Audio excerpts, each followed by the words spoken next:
안녕하세요. 저는 아들 하나 키우고 있는 30대 중반의 여자입니다. 저는 아직도 최근에 제가 겪은 일이 진짜 현실이 맞는 건지 믿기지가 않습니다. 정말 드라마나 영화에서만 보던 일이 제 눈앞에 펼쳐졌거든요. 평소 드라마를 보면서 저게 실제로 일어난 일이면 진짜 끔찍할 것 같다는 생각을 했었는데 제가 실제로 겪어보니 현실은 드라마보다 더하다는 걸 알게 되었어요. 지금도 그 일을 생각하면 머리털이 뽑히는 기분이고 속에서 부하가 치밀어 올라요. 저희 부부는 특이하게 제가 일을 하고 남편이 육아와 집안일을 했었어요. 저는 대기업을 다니고 있었고 저희 남편은 중소기업에 다니고 있었어요. 남편이 자존심이 강한 사람이라 자기가 뒤떨어진다고 생각했는지 저처럼 대기업에 다니고 싶어하는 마음이 강했었어요. 하지만 아무리 이력서를 넣어도 연락 오는 회사가 한 군데도 없더라고요. 그러다 저희는 결혼 2년 후 임신을 하게 되었고 육아 문제로 고민을 하게 되었어요. 여보, 기분 나쁘게 생각하지 말고 일단 들어만 봐봐. 지금 당신보다 내가 더 연봉이 높잖아. 육아휴직 기간 동안은 내가 애를 볼게. 그 후로는 당신이 애 좀 봐주면 안 될까? 육아휴직을 쓰라는 말이야? 우리는 회사가 작아서 당신 회사만큼 복지가 좋지 않아. 육아휴직 쓰는 순간부터 퇴사라고 보면 된다고. 육아휴직 말고 퇴사를 하라는 말이야. 돈은 내가 벌어올게. 솔직히 내가 당신 월급의 2배를 받는데 나보다는 당신이 그만두는 게 낫지 않아? 나보고 가정주부를 하라고? 아무리 당신 연봉이 더 높다지만 그건 아니지. 남자가 돈을 벌어야지 어떻게 집안 살림을 해. 당신 혹시 조선시대에서 왔어? 남자가 왜 집안 살림을 못해? 살림은 누구나 할 수 있어. 지금 자존심 내세울 때 아니야. 현실적으로 생각을 좀 하라는 말이야. 저희는 오랜 신랑이 끝에 결국 남편이 회사를 그만두기로 결정을 했습니다. 남편은 아들을 돌보면서 집안일을 하고 제가 벌어온 돈으로 생활을 했어요. 지난 시간 동안 저희 부부가 다퉜던 게 무색할 정도로 남편이 생각보다 육아와 집안일을 잘하더라고요. 남편도 처음엔 집에만 있는 것이 자존심 상해하면서 틱틱거렸었는데 지금은 오히려 가정주부가 체질인 것 같다면서 만족해하면서 살더라고요. 저는 그 덕분에 퇴근하고 집에 가면 집안일을 하나도 안 해요. 남편이 알아서 빨래며 청소며 온갖 집안일은 물론이고 아기까지 곤히 재워놓고 제가 집에 도착하면 바로 먹을 수 있게 따뜻한 밥까지 차려져 있거든요. 완벽하게 되어 있는 집을 보면 제가 손댈 곳이 전혀 없었어요. 회사에서 일하고 돈만 벌어다 주면 되니까 솔직히 저도 이런 생활이 너무 편했어요. 그렇게 6년을 이런 생활을 해왔던 것 같아요. 저는 평소 회사에 있는 동안에는 남편한테 전화할 일이 잘 없었어요. 아까 제가 말한 것처럼 모든 것을 알아서 척척 다 해놓기 때문에 잔소리할 일이 없었거든요. 그런데 한날은 집에 서류를 들고 간 적이 있었는데 깜빡하고 그대로 집에 두고 나온 거예요. 그래서 남편한테 전화를 5번 정도 했는데 한 번을 안 받더라고요. 씻고 있거나 애기 재우고 자기도 같이 낮잠 자나 싶어서 혹시나 방해될까봐 전화를 더 이상 하지 않았어요. 다음날까지만 하면 되는 일이라 그렇게 급한 건 아닌지라 회사 노트북 챙겨서 집에서 일을 마저 해야겠다는 생각을 하고 신경을 안 쓰고 있었어요. 그리고 며칠 뒤 제가 정말 중요한 회의 자료를 놔두고 와서 급하게 남편한테 전화했는데 그때처럼 또 전화를 안 받더라고요. 저는 어쩔 수 없이 점심시간에 점심을 포기하고 잠깐 집에 들렸었어요. 그런데 집에 있어야 할 남편이 코빼기도 안 보이더라고요.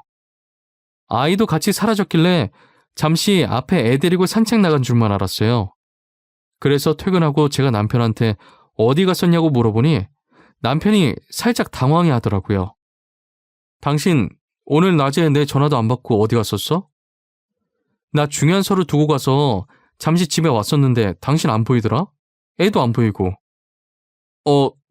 그게 잠시 어머니 집에 갔었어. 어머니가 우리 아들 보고 싶다고 전화하셨더라고. 우리 엄마 다리 불편하시잖아. 그래서 내가 직접 갔지. 아, 그랬어? 그럼 나한테 미리 얘기 좀 하지. 집에 아무도 없어서 놀랬잖아. 난 당신 애 데리고 잠시 산책 나간 줄 알았지. 근데 전화는 왜 안 받았어? 한 손으로 애기 안고 한 손으론 애기 짐을 들고 있으니까 손이 없더라고. 나중에 다시 전화해야지 하다가 어머니 집에서 깜빡 잠들어 버렸어. 미안해. 저는 남편이 시댁에 갔다 왔다길래 그런가 보다 하고 별 생각하지 않았었어요. 남편이 저녁을 다 먹고 설거지하는 동안에 저는 안방에 들어가 있었어요.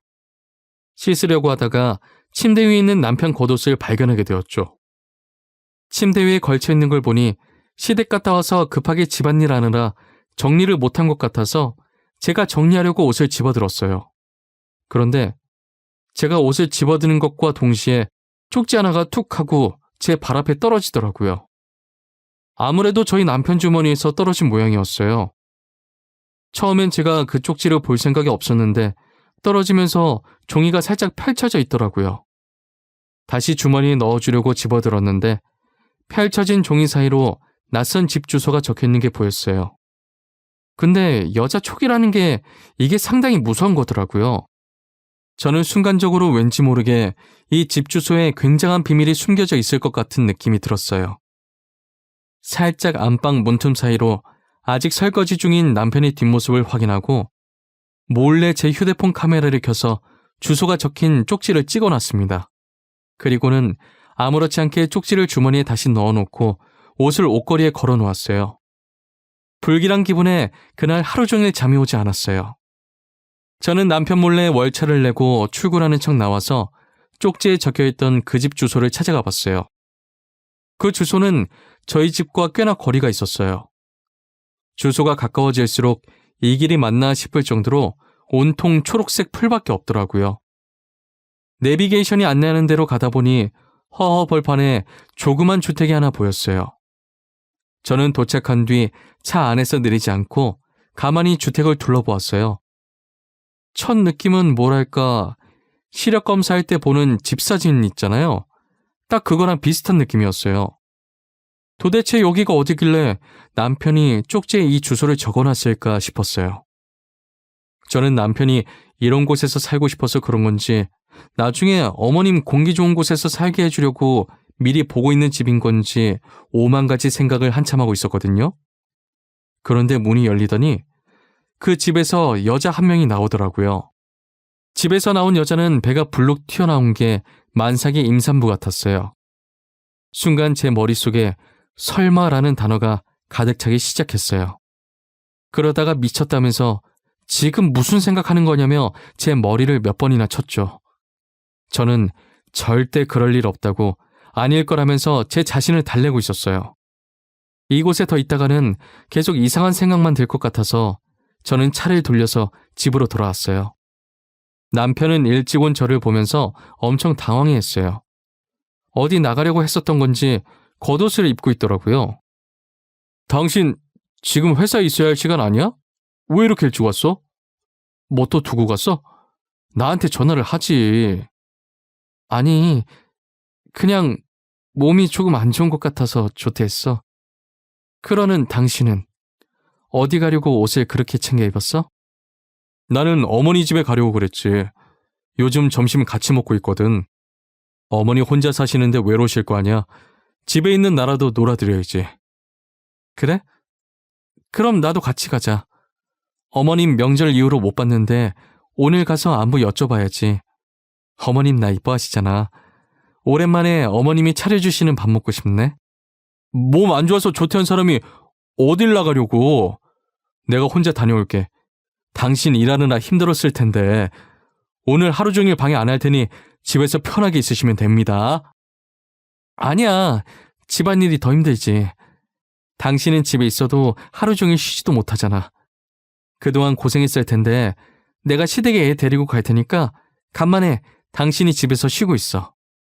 혼자서 애 데리고 시댁에 가겠다고 하니 남편이 정말 괜찮겠냐고 재차 물어보더라고요.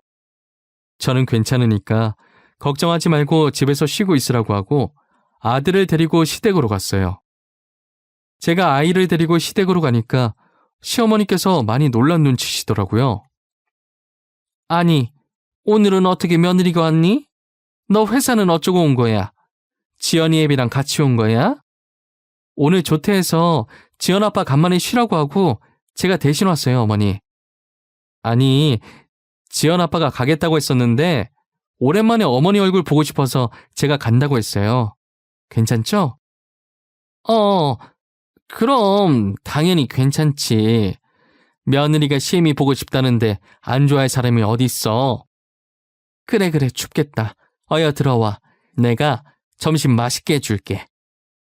어머님께서는 제가 시댁에 들어간 뒤로 눈에 띄게 어쩔 줄 몰라 하고 마치 죄 지은 사람 마냥 저와 말을 할 때도 횡설수설 하시더라고요. 그런 시어머니의 행동들이 굉장히 수상해 보였어요. 시어머니와 제 사이에 흐르는 공기의 흐름이 어딘가 모르게 어색하면서 저를 불편하게 만들었어요. 시어머니께서는 평소에도 저를 이뻐하시고 잘 챙겨주시는 편이시긴 했지만 그날은 정말 과하다 싶을 정도로 저를 챙겨주시더라고요. 밥상도 식탁이 부러질 정도로 한 상 가득 차려주시고 과일도 주시고 기왕 온 김에 오래 있다 가라고 신신당부를 하시더라고요. 저는 시어머니께서 계속 저러시니까 괜히 집에 빨리 가고 싶어지더라고요. 어머님, 제가 괜히 시댁에 놀러와서 어머님한테 부담만 주는 것 같네요. 그냥 지금 집에 가볼게요. 편하게 계세요. 아니야, 괜찮아. 나는 정말 괜찮아. 너가 부담 준 적 전혀 없어. 딸 같아서 이것저것 챙겨주고 싶어서 내가 과했는가 보네. 아니에요. 어머님이 지금 저 때문에 몇 번이나 왔다 갔다 하셨는지 아세요? 안 그래도 다리 성치 않으신 분인데 저는 집에 갈게요, 어머니. 아니래도 그러네. 저녁까지 먹고 가. 네가 또 언제 올 줄 알고. 어제 네가 좋아하는 무말랭이 만들어놨었는데 네가 올 줄 알고 만들었나 보다. 아가, 얼른 앉아있어. 제가 집에 가려고 하니까 어머니께서는 다급하게 저를 말리시더라고요. 무언가 있다는 것을 눈치챘는데 일단 속아주는 척했어요. 결국 시어머니의 성화에 저녁까지 먹은 후 아이를 데리고 집으로 왔어요. 집에 도착하니 남편은 주방에 있어서 급하게 밥을 먹고 있더라고요. 시간이 몇 시인데 왜 이제 밥을 먹어? 낮잠 자고 지금 일어난 거야? 설마 당신 점심도 안 먹었어? 아니야, 점심 먹었어. 나는 당신 저녁 먹고 오는 줄 모르고 같이 먹으려고 기다리고 있었는데 어머니께서 방금 당신 저녁 먹이고 보냈다고 전화하셨더라고. 그래서 지금 먹고 있었던 거야. 아이 참, 나한테 전화를 하지 그랬어. 전화하면 될 걸 왜 안 하고 미련하게 기다리고 있어. 난 오늘 하루 휴가 줬으니까 알아서 잘 챙겨 먹는 줄 알았지. 그래서 일부러 늦게 들어왔구만. 아니야, 뭘. 혹시나 당신 쉬고 있는데 괜히 내가 전화해서 방해할까봐 그랬어. 나는 이렇게 먹는 것도 괜찮아. 저는 저렇게 순한 남편이 너무 미련 곰탱이 같으면서도 괜한 의심했던 것이 미안해지더라고요. 남편 밥 다 먹는 거 기다려주고 방에 들어왔는데 남편 겉옷이 또 걸쳐져 있더라고요. 그래서 주머니에 손을 넣어봤는데 웬 초음파 사진이 한 장 나오는 거예요. 저는 처음엔 우리 애기 뱃속에 있을 때 초음파 사진인 줄 알았어요. 그런데 사진에 찍힌 날짜를 보자마자 미친 듯이 심장이 뛰기 시작하면서 오전에 쪽지 속 주소에서 봤었던 만삭의 여자가 생각났었어요. 최근에 찍은 초음파 사진이었고 아이는 이제 약 8개월 정도 됐었어요. 저는 초음파 사진을 휴대폰으로 찍어놓고 다시 주머니에 넣어놓았습니다. 심장이 한번 날뛰기 시작하더니 진정될 기미가 보이지 않더라고요. 제가 그때 심호흡을 몇 번이나 했는지 모르겠어요. 심장을 진정시킨 후에 남편한테 다가가서 주말에 중요한 미팅이 잡혔다고 거짓말을 쳤어요. 여보, 내가 방금 주말에 중요한 미팅이 잡혔어. 밥 혼자 먹어야겠는데 어쩌지? 내가 진짜 미안해. 배달이라도 시켜줄까? 아니야. 내가 요리해서 해먹으면 되는데 뭐하러 배달을 시켜? 괜찮아. 갔다 와. 그런데 무슨 주말에 미팅을 잡고 그래? 사람 쉬지도 못하게. 다들 바쁘신 분들이라 평일엔 도저히 시간이 안 나는 것 같더라고. 그래서 어쩔 수 없이 주말에 잡을 수밖에 없었어. 알겠어. 내가 알아서 잘할 테니 당신은 집 걱정은 하지 말고 조심히 잘 갔다 와. 저는 그렇게 주말에 미팅을 가는 척하면서 집 근처에 차를 주차하고 남편이 나오기만을 기다렸어요. 시간이 얼마 지나지 않아 남편이 어김없이 아이를 데리고 밖으로 나오더라고요. 남편은 그대로 시댁으로 가서 아이를 시어머니께 맡겨두고 다시 나왔어요. 저는 뒤에 붙어서 가면 혹여나 들킬까봐 일부러 차선을 변경해 가면서 쫓아다녔어요. 남편을 따라 도착한 곳은 다름이 아니라 그때 왔었던 주택이었어요. 남편이 도착하자마자 기다렸다는 듯 여자가 밖으로 나오더라고요. 남편은 여자를 발견하자마자 환한 미소로 팔을 벌려 여자를 안아주더라고요. 그 모습을 보고 얼마나 기가 차던지 아마 당해보지 않으면 못 느낄 기분이에요. 저는 차 안에서 남편이 도착했던 시점부터 둘이 만나서 집 안으로 들어가는 것까지 영상으로 찍었어요. 제대로 찍혔나 확인하는데 너무나 잘 찍혀서 다시 봐도 화를 주체할 수가 없더라고요.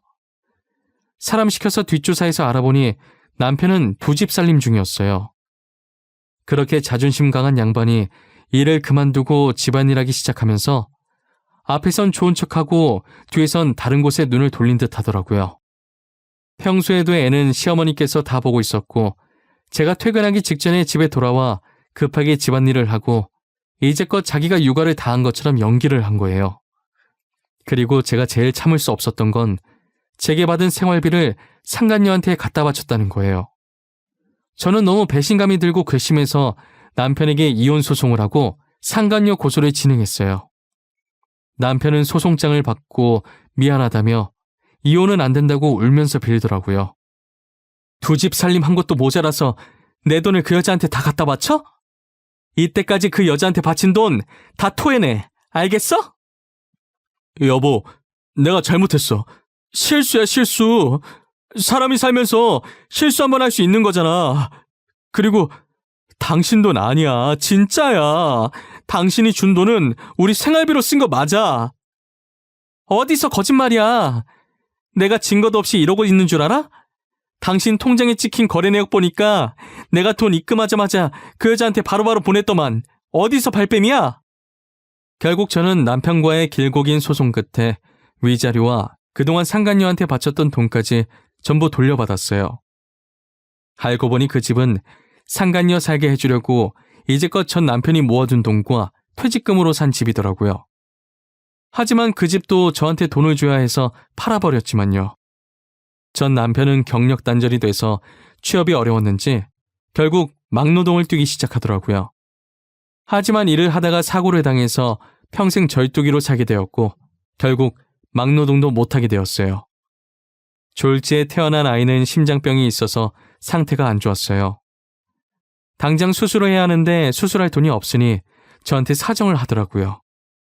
내가 진짜 당신한테 이런 부탁하면 안 되는 것도 알고 나도 이런 내가 정말 염치 없는 것도 잘 알거든. 하지만 부탁할 사람이 당신밖에 없었어. 그런데 어쩌지? 나도 당신한테 빌려줄 돈이 없어. 솔직히 말해서 이제 나랑은 남남인데 내가 왜 도와줘야 해? 우리가 좋게 끝난 인연도 아니지 않나? 내가 부탁할 사람이 얼마나 없으면 당신한테 부탁을 하겠어. 내가 꼭 갚을 테니까 제발 불쌍한 애기 수술비 좀 빌려줘. 그 아이가 불쌍한 것 같아? 그거 너네가 잘못한 벌을 그 아이가 대신 받고 있는 거야. 너네는 나한테 잘못해서 벌 받는 건데 너가 나였으면 빌려줬겠니? 난 절대 안 빌려줄 거야. 전 돈 빌려줄 생각이 전혀 없다고 하고 남편을 돌려보냈어요. 사람들이 저한테 매정하다고 손가락질해도 어쩔 수 없어요. 솔직히 누구 때문에 제 가정이 파탄났는데요. 전 남편만 허튼 짓 안 했어도 저렇게 아픈 아이가 태어나지도 않았고 저희 가정도 파탄나지 않았어요. 솔직히 죄 없는 아이가 불쌍하긴 했지만 제 행복을 위해 신경 쓰지 않으려고 합니다. 저는 앞으로 제 아들만 보면서 살 거예요. 2번 다시 그 사람들과 마주하고 싶지도 않고 그 사람들 소식도 듣고 싶지 않아요. 제 앞에서 영원히 사라져줬으면 좋겠어요. 저도 이제 모든 것을 잊고 새 출발하려고 합니다. 제 사연 들어주신 모든 분들, 올해는 웃음과 행복만 가득한 한 해 되셨으면 좋겠어요. 추운 겨울 늘 감기 조심하시고 하고 계신 모든 일 잘 풀리시길 기원하겠습니다. 감사합니다.